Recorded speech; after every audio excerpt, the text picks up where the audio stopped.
Yeah.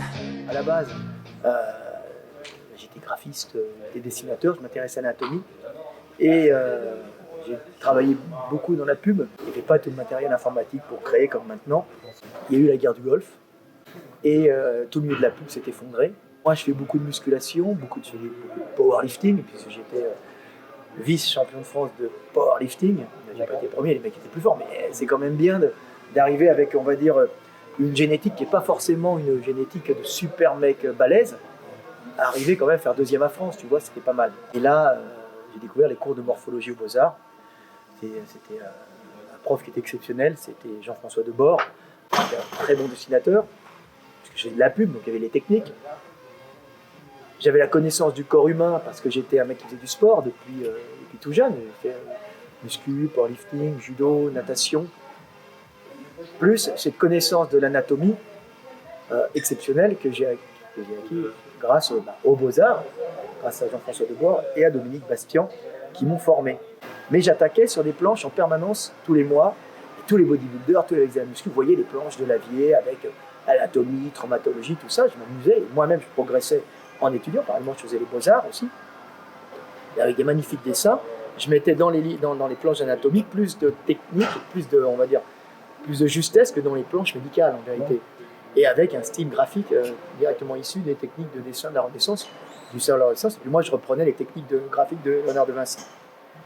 Je suis allé voir Vigo. Voilà, je bosse au monde du muscle. Est-ce que ça vous dirait de bosser avec moi? Alors, il dit, bon, non. Puis un jour, il m'a rappelé, il m'a dit, écoutez, ouais, on a vu Raymond Thomas, ça nous intéresse. On va peut-être faire des fiches techniques.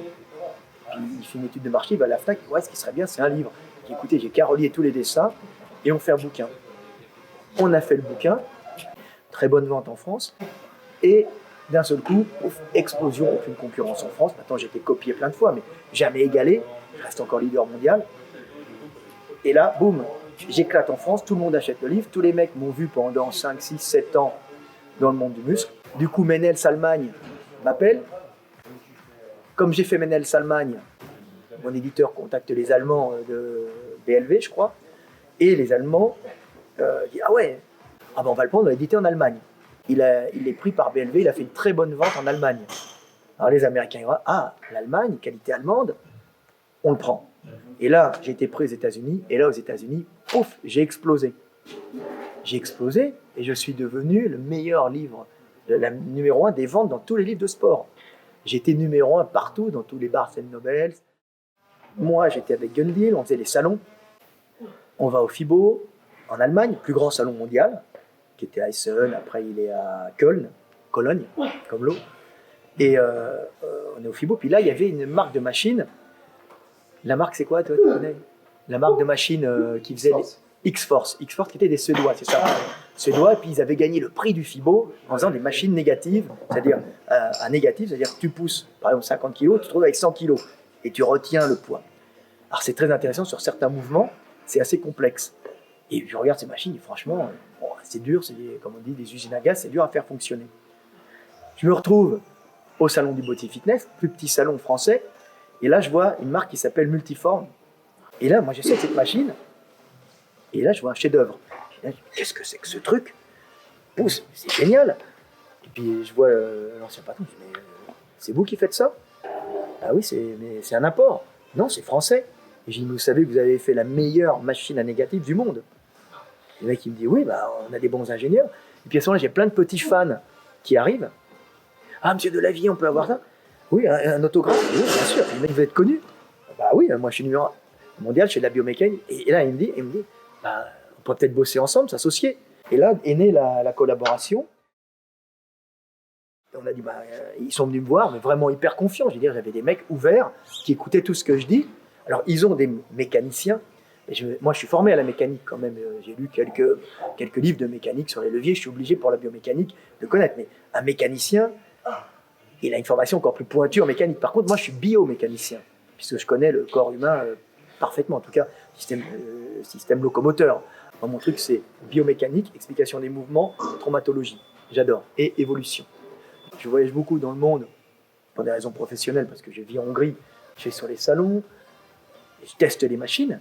Donc beaucoup de salles, en Hongrie, on a toutes les machines étrangères qui arrivent. Donc je vois les bonnes machines, je vois ce qui marche, je vois ce qui ne marche pas, je vois ce qui dure, je vois ce qui se casse, je vois les innovations qui ne sont en vérité que des erreurs. Et puis je vois les innovations qui sont des réussites. Et puis là, je me suis mis avec eux et je leur ai dit, écoutez, on va doubler les structures, hein, parce qu'il faut que ça soit vraiment solide, ça ne bouge pas. Même on les triple, même pour faire plus impressionnant, les gens aiment ça. Et puis on va faire des machines adaptées aux morphologies. Et on a fait des machines adaptées à toutes les morphologies et avec des élastiques. C'était mon collègue Gundil qui lui s'entraînait chez lui avec les élastiques, qui m'avait montré ça. Alors moi je les utilisais aussi sur des mouvements très basiques. Je dis, on va bosser, il faut mettre les élastiques et adapter les machines aux différentes morphologies. Et là, en fin de compte, on n'invente rien, mais on prend un truc quelque part, on le ramène ailleurs. Plus on fait bosser les mécaniciens sur la meilleure façon, par exemple, d'installer les élastiques, la meilleure façon de pouvoir avoir un dossier qui se recule. On ne fait pas que recopier des machines. On dit, tiens, celle-là du concurrent, elle est bien. Mais on va la prendre, l'angle est bien, mais on va rajouter ça, ça et ça. Tiens, t'as vu, sur celle-là, elle a un défaut. Elle est magnifique, mais elle a un défaut. On va la refaire. Tout le monde fait comme ça. Simplement, en général, les mecs, ils copient pour faire la même chose, ou ils copient en moins bien. Ben non, nous, on va copier, mais on invente aussi. On innove beaucoup, on a quand même pas mal innové sur pas mal de trucs. La Ischio, là, on a fait une réussite, je pensais même pas qu'on allait réussir comme ça. Tu vois, la presse, par exemple, la presse, Nebula avait fait faillite, avait arrêté. C'était eux qui avaient fait les meilleures presses.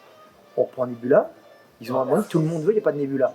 Mais on rajoute, par exemple, on rajoute sur les réglages des ressorts. Personne ne mettait des ressorts. Atlantis avait copié Nebula aussi. Il y en avait beaucoup de marques qui avaient copié, puisqu'il avait l'autre n'en vendait plus. Et nous, on dit oui, mais les ressorts, ils font trop de bruit. On rajoute des gommes dessus. Tu vois, c'est impeccable. Et oui, mais il faut des élastiques. Alors hop, on rajoute des trucs pour mettre les élastiques pour pouvoir avoir une poussée. Puis là, quand on regarde, on va dire on va en rajouter en haut. Et on se trouve avec des machines améliorées, de meilleure qualité, solides.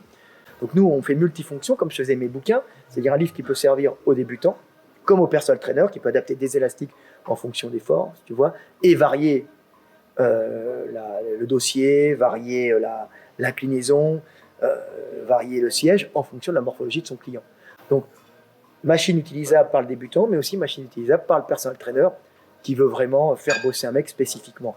Comme j'ai fait dans mes livres, c'est des livres pour débutants, tu regardes, hop, très rouge, des muscles, machin, mais tu as toutes les pathologies traitées, toutes les techniques et les différentes morphologies, et tu te retrouves avec un livre utilisé par les professionnels de la médecine, tu vois, par les physiologistes aux États-Unis. Je suis le livre qui est recommandé de base dans tous les établissements de formation. Le seul truc à dire aux jeunes, c'est rêver, c'est bien, agir, c'est mieux. Donc, si tu as un rêve, tu tentes de le réaliser, autrement, il ne te restera que des regrets. Et il n'y a rien de pire que les regrets, c'est pas grave d'échouer, ce qu'il faut, c'est agir.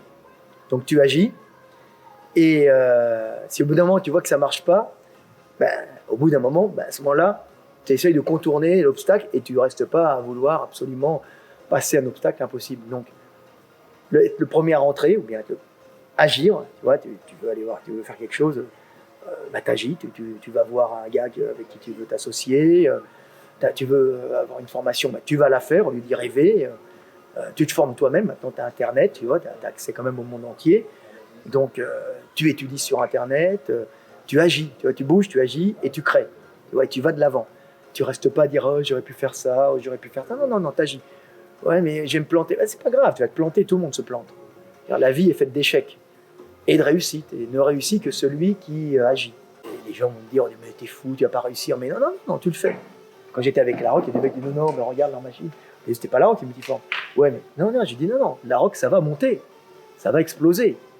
Larocque, ils ont la capacité de faire des trucs super bons, ils ont fait une machine, c'était la meilleure du monde. Donc pourquoi pas, tu vois.